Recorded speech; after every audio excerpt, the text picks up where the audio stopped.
ese brazo.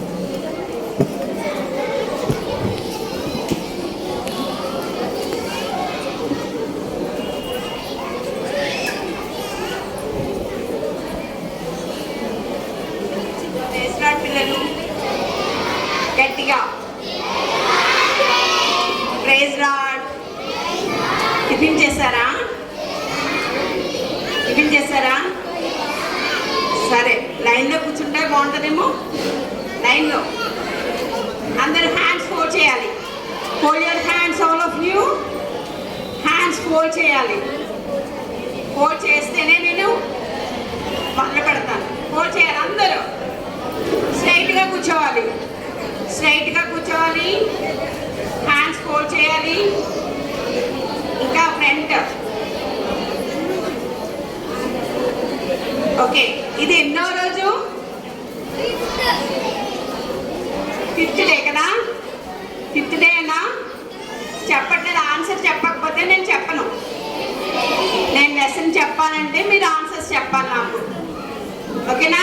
అది మీరు వింటున్నట్టు నాకు అర్థమవుతుంది, లేకపోతే మీరు వింటలేదని అనిపిస్తారు. చెప్పాలి ఆన్సర్. ఎన్నో రోజు? గట్టిగా మీరు టిఫిన్ తిన్నారు, నేను టిఫిన్ తినలే, ఆంటీ నాకు పెట్టలే, కానీ నేను గట్టిగానే మాట్లాడుతున్నాను. అర్థమైందా? మీరు గట్టిగా చెప్పాలి. ఎన్నో రోజు? అయితే నేనైతే వినలేదు. మీ ఫస్ట్ లెసన్ పేరేంటి? కలర్స్ గురించేనా నేర్చుకున్నారు? ఎన్ని కలర్స్? ఫస్ట్ కలర్ ఏంటి? Gold. Second colour? Third colour? Fourth colour? 5th colour? అయితే మన 6th లెసన్ ఏంటి? 6th లెసన్ పేరు. హలో, 6th లెసన్ పేరు. మరి మీరు ఇప్పుడు కొద్దిసేపట్లో ఎగ్జామ్కి వెళ్తారు. ఆంటీ ఆ లెసన్ పేరు అడిగితే ఏం చెప్తారు? ఏంటి? తిమోతియా? తిమోతియా? సరే. 7th lesson. 7th లెసన్ నిన్న విన్నారు కదా? నిన్న మార్నింగ్ ఏదో వాడ. నాకు ఆన్సర్ రాలేదు. 8th లెసన్ ఎవరో ఇద్దరి గురించి విన్నారు. ఎవరో వాళ్ళిద్దరు ఎవరు? ఫ్రెండ్సేనా? మీకు ఇక్కడ ఫ్రెండ్స్ ఉన్నారా? ఉన్నారా? తర్వాత 9th లెసన్ నిన్న ఈవినింగ్ విన్నామా? 9th లెసన్ ఆంటీ చెప్పారు కదా నిన్న ఈవినింగ్. సౌలు. ఆయన ఏమయ్యారు? పౌలా? ఓకే, ఆయన ఎలా మారారు? హాఫా సంపూర్తిగా మారారా? సంపూర్తిగా మారారా? సరే, ఈరోజు లెసన్ 10th లెసన్. ఆ 10th లెసన్ పేరేంటంటే దాసుని కంటే గొప్పవాడు. పేరేంటి? ఓకే, దాసుని కంటే గొప్పవాడు. ఈరోజు మన మెమరీ వర్డ్ ఒకని ఎడల ఒకడు. నేను చెప్తానే, నాకు కొంచెం ఛాన్స్ ఇవ్వ. ఒకని ఎడల ఒకడు దయ కలిగి కరుణా హృదయులై క్రీస్తునందు దేవుడు మిమ్మును క్షమించిన ప్రకారము మీరును ఒకరినొకరు క్షమించుడి. ఎఫెసీ 4:32. ఆంటీ మళ్ళీ అడుగుతారు ఈ వర్డ్, మెమరీ వర్డ్. మళ్ళీ చెప్పండి ఆయన కథలో. ఒకని ఎడల. ఫస్ట్లో చెప్పట్లేదు. మీకు చాక్లెట్ కావాలా వద్దా? అయితే సరిగ్గా లైన్లో కూర్చొని చాక్లెట్ ఇచ్చేస్తాను ఇప్పుడే. 5 minutesలో ఇచ్చేస్తాను మీకు. ఒకని ఎడల ఒకడు దయ కలిగి కరుణా హృదయులై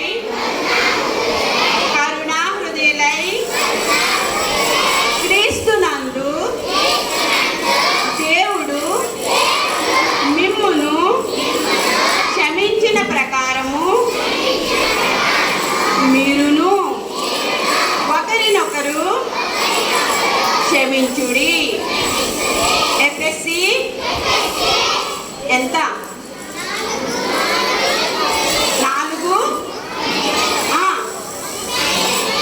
గుడ్. 4 32.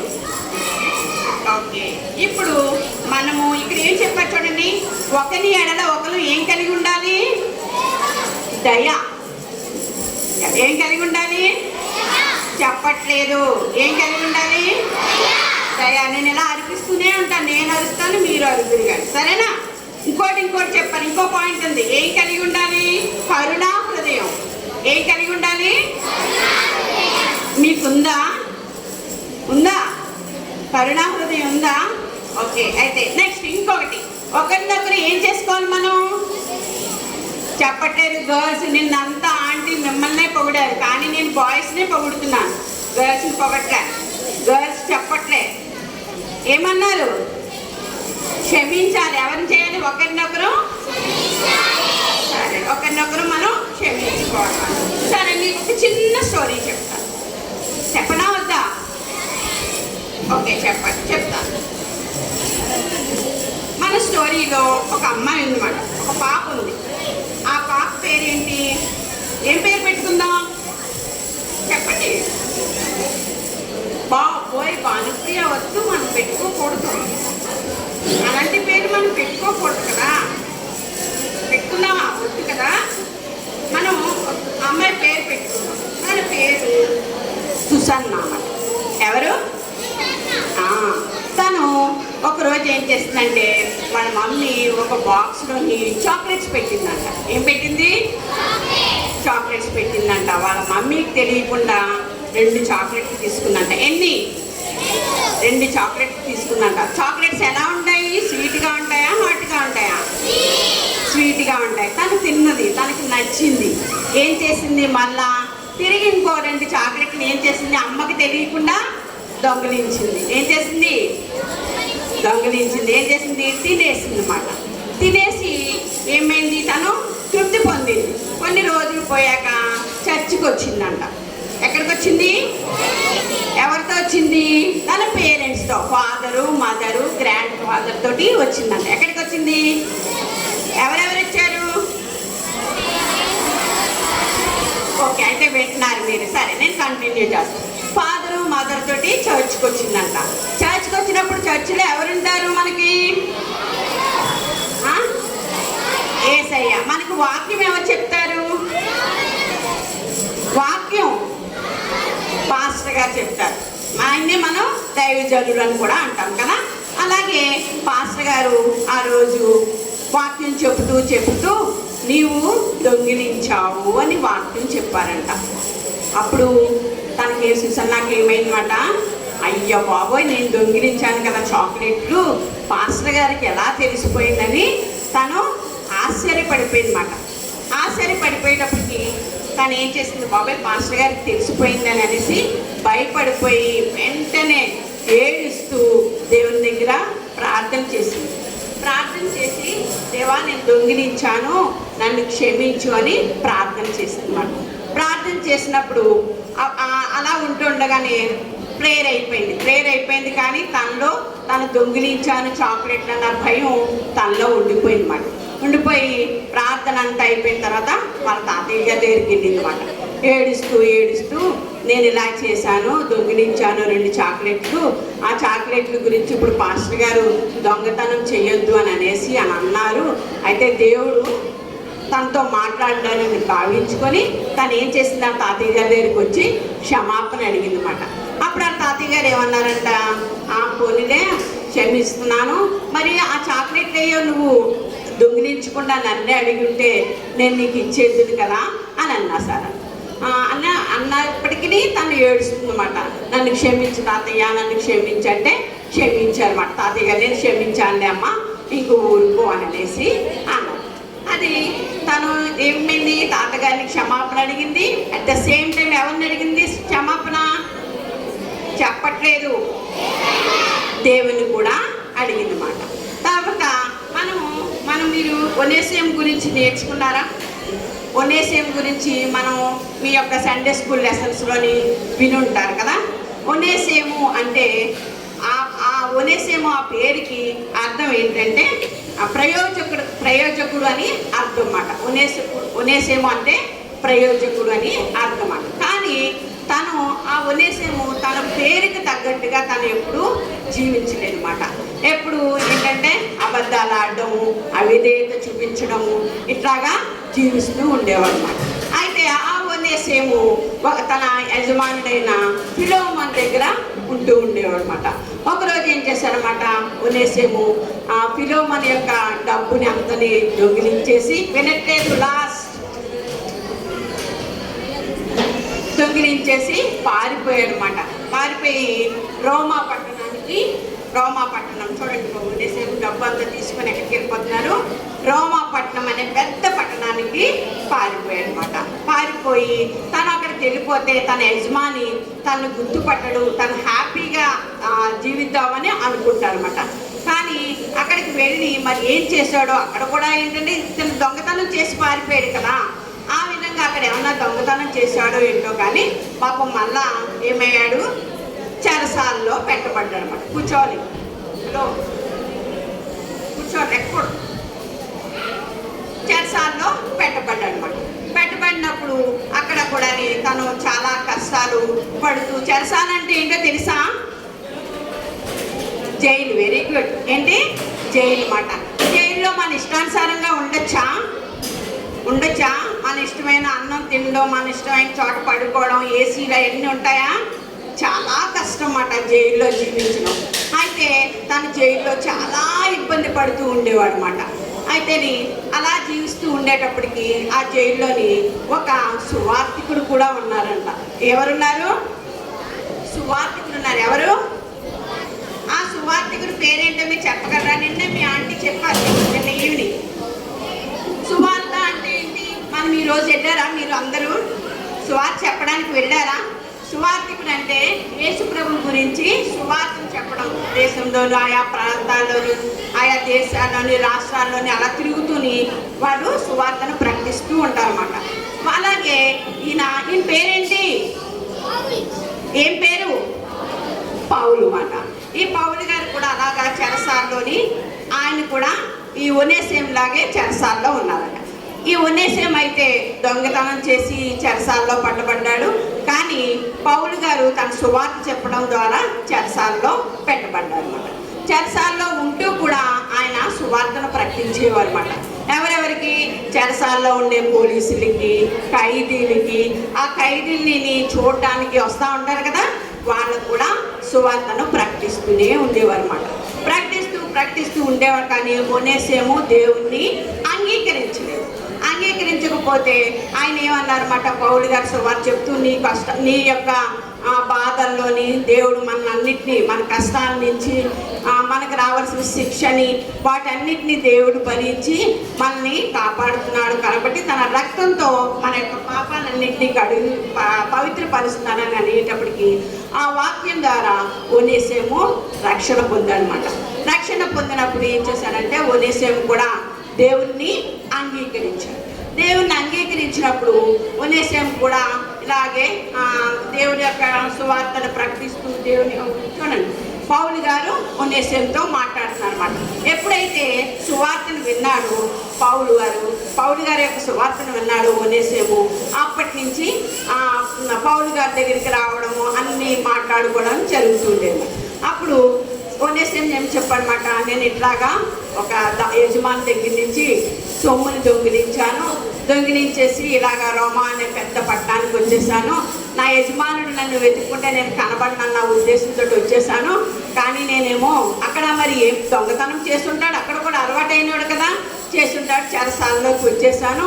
మీ వల్ల నేను రక్షణ ఆనందాన్ని పొందడం వల్ల నిజదేవుని తెలుసుకున్నాను. ఇప్పుడు నేను దేవుణ్ణి అంగీకరించాను అని అనేసి చెప్తాను. అప్పుడు ఏమంటారన్నమాట ఆయన, సరే అయితే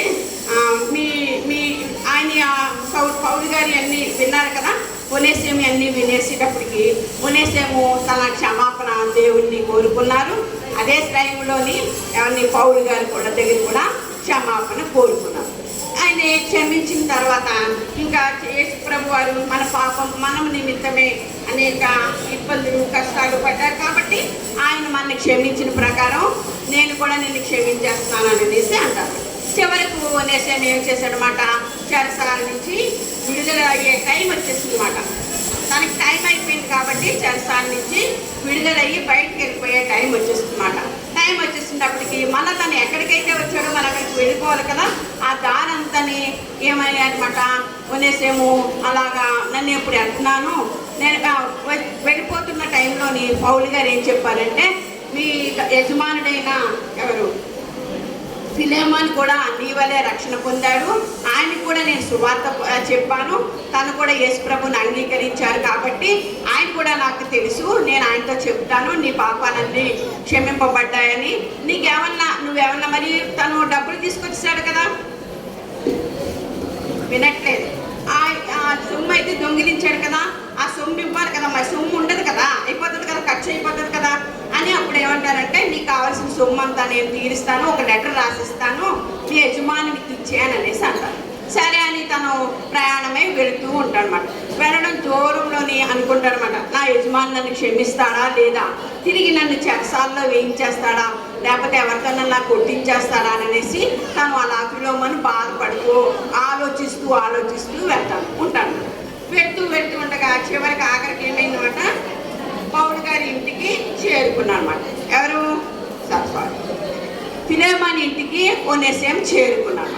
చేరుకునేటప్పటికి దొంగిలించి వెళ్ళిపోయాడు కదా. ఈ ఫిలేమోను చూసి ఒనేసిముని ఆశ్చర్యపడిపోయాడు, ఏంటి తిరిగి మళ్ళా నా దగ్గరికి వచ్చాడు, మళ్ళీ ఏం చేస్తాడు అని అనేసి ఆలోచిస్తూ ఉండేటప్పటికి తను ఏం చేశాడు, పౌలు గారు ఇచ్చిన ఒక లెటర్ని అందించాడు. ఎవరికి ఫిలేమోను గారికి. ఎవరిచ్చారు చెప్పట్లేదు, ఒనేసిము ఇచ్చారు. మనకి ఇచ్చినప్పటికీ ఒనేసిము యొక్క మాటని ఇంకా ఫిలేమోను వినలేదు. ఏంటంటే ఎందుకు తనను మోసం చేసి వెళ్ళిపోయాడు కదా, తన ధనాన్ని తీసుకెళ్ళిపోయాడు, దూరంగా పారిపోయాడని తన మాట వినిపించుకోలేదు. ఇది కూడా తన ఉద్దేశపూర్వకంగానే రాశాడేమో అని అనేసి అనుకుంటారు. తన ప్రాణ స్నేహితుడు అయినప్పటికీ తన ఉద్దేశపూర్వకంగా ఏమన్నా రాశాడేమో అనుకొని ఫస్ట్ ఒనేసిము ఫిలేమోను యొక్క ఆ లెటర్ని అంగీకరించలేదు. అయినప్పటికీ చివరికి ఏం చేశాడంటే ఫిలేమోను అపోస్తలుల యొక్క ఉత్తరాన్ని ఫిలేమోను చదవడం మొదలుపెట్టాడు. చదవబెట్టేటప్పటికి అప్పుడు ఏమన్నాడంటే, నీ దగ్గర ఉన్నప్పుడు లాగా లేడు, తన మార్పు చెందాడు, ప్రయోజనకరంగా మారాడు. ఇప్పుడు నీ దగ్గర అయితే నిష్ప్రయోజకుడిగా ఉండేవాడు, దేవుణ్ణి అంగీకరించి తన పాపాలని ఒప్పుకున్నప్పుడు దేవుడు వాళ్ళని కనికరించాడు కాబట్టి ఇప్పుడు ప్రయోజకుడిగా మారాడు. మొదటి వలె దాసుడి వలె మారిపోయాడు కాబట్టి తన యొక్క పతన పరిస్థితిని ఒప్పుకున్నాడు కాబట్టి తను మామూలుగానే మారిపోయాడు. కాబట్టి నీవు తనని నీ ఫ్రెండ్గా, నీ స్నేహితుడిగా, ఒక సహోదరుడుగా నువ్వు అంగీకరించు అని అనేసి ఆ లెటర్లో కూడా రాసి తను ఇవ్వవలసిన డబ్బులంతా నేనే నీకు సమకూరుస్తానని రాస్తాను. రాసినప్పుడు తను మళ్ళా ఆ లెటర్ని చదువుకొని సరే అంగీకరించాడు అనమాట. ఎందుకు తన యొక్క పాపాలన్నింటినీ ఫస్ట్ ఎలా ఉన్నాడో యేసుప్రభుని అంగీకరించిన తర్వాత ఫిలేమోను ఏ విధంగా మార్పు చెందాడో అవన్నీ గ్రహించుకొని తన యొక్క పాత స్థితిని విడిచిపెట్టేసి వచ్చేసాడు కాబట్టి తన్ని అంగీకరించాడు. మనం కూడా మన యొక్క పాత పరిస్థితిని అన్నింటినీ దేవుని దగ్గర ఒప్పుకొని మన దొంగతనము, అవిధేయత, తర్వాత ఎవరినైనా దూషించడము, హింసించడము, వీటన్నిటినీ వదిలిపెట్టేసి మనము కూడా యేసు ప్రభుని తన సొంత రక్షకుడిగా అంగీకరిస్తే ఆయన మనల్ని కూడా ఒప్పుకుంటే ఆయన మనందరినీ తన సొంత బిడ్డలుగా తను చేర్చుకుంటారు.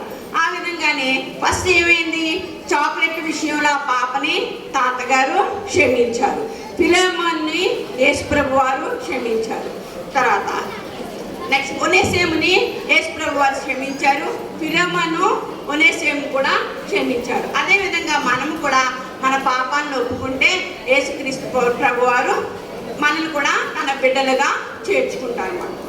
మన ఈ యొక్క ముఖ్య ఉద్దేశం ఏంటంటే క్షమాపణ. మనము కూడా ఒకరినొకరము క్షమించుకోవాలి.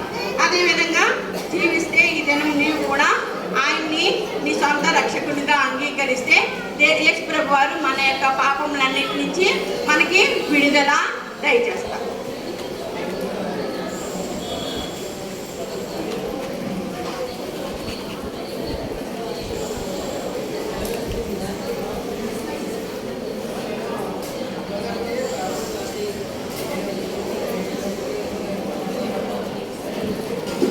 డియర్ చిల్డ్రన్, ఇప్పుడు మనం ఇంకా బీబీఎస్ అయిపోయింది, 10 లెసన్స్ అయిపోయి బీబీఎస్ అయిపోయింది. మనం ఎక్కడ వాళ్ళు అక్కడికి వెళ్ళిపోతాం. మీరు మీ గ్రామానికి వెళ్ళిపోతారు. ఇంకా మనకి బీబీఎస్ లేదు. మేమైతే ఎంతో విచారిస్తున్నాం. మళ్ళీ మిమ్మల్ని చూడడం ఇంకా నెక్స్ట్ ఇయర్ మనం చూస్తాం. ఈ లెసన్లో మనం నేర్చుకున్నది ఏంటంటే, యేసు ప్రభువుని క్షమించమని అడిగితే ఎట్లాంటి పాపమైనా దేవుడు క్షమిస్తాడు. ఒనేసేము క్షమించబడ్డాడు, అంగీకరించబడ్డాడు.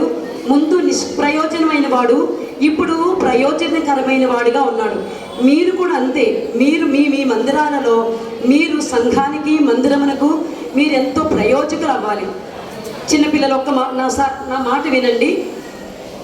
చిల్డ్రన్, ఏమన్నా మార్నింగ్కి నిద్ర వచ్చేస్తుందా? చిన్నపిల్లలు, ఇప్పుడు మనం నేర్చుకున్న విషయం ఏంటంటే, ముందు మనము ఇతరుల్ని క్షమించాలి, దయ కలిగి ఉండాలి, ప్రేమ కలిగి ఉండాలి, ఇతరుల్ని క్షమించాలి. మీతో పాటు మేము కూడా నేర్చుకున్నాము ఇతరుల్ని క్షమించే విషయం. ఎవరైనా ఇలా ఒక్కటి కొట్టగానే 2 కొట్టి వెళ్ళిపోతూ ఉంటారు కదా. మీరు మనల్ని ఒక దెబ్బే కొడతారు, కానీ మీరేం చేస్తారు? 2 దెబ్బలు కొట్టి వెళ్ళిపోతారు కదా నాన్న. అట్లా చేయొచ్చా చెప్పండి? మనము ఒకరము ప్రేమ కలిగి ఉండాలి, దయ కలిగి ఉండాలి, ఒకరిని ఒకరు క్షమించుకోవాలి. ఇక్కడ ఉన్న ఎవరైనా సరే పిల్లలు, చిన్న పిల్లలు, 5th క్లాస్ చిల్డ్రన్, ఇక్కడున్న ఎవరైనా సరే పెద్దవాళ్ళము, మనము కూడా ఏమి నేర్చుకోవాలంటే, ఈ ఒనేసేము ఈ లెసన్ ద్వారాగా ఫిలోమోను ఎలాగైతే ఒనేసేముని క్షమించి తనను ఇంటిలో మరలా చేర్చుకున్నాడో, అదే విధముగా మనము కూడా ఇతరులను క్షమించాలి. ఎందుకంటే మన దేవుడు మనల్ని క్షమించే దేవుడు. ఎటువంటి పాపినైనా ఆయన క్షమించడానికి ఇష్టం కలిగి ఉన్నాడు. ఓకేనా అన్న? కాబట్టి ఒక్కసారి మోకరించండి. మోకరించి అందరూ పైకి మోకరించాలి. యేసయ్యా, మోకరించండి. మీరు ముందు మనసులో ప్రార్థన చేసుకోండి. నన్ను క్షమించండి, పాపినైనా నన్ను క్షమించండి, నా హృదయంలోనికి రండి, నా పాపములన్నింటినీ కడిగివేయండి, నా హృదయంలోనికి రండి, నేను నిన్ను రక్షకునిగా అంగీకరిస్తున్నాను.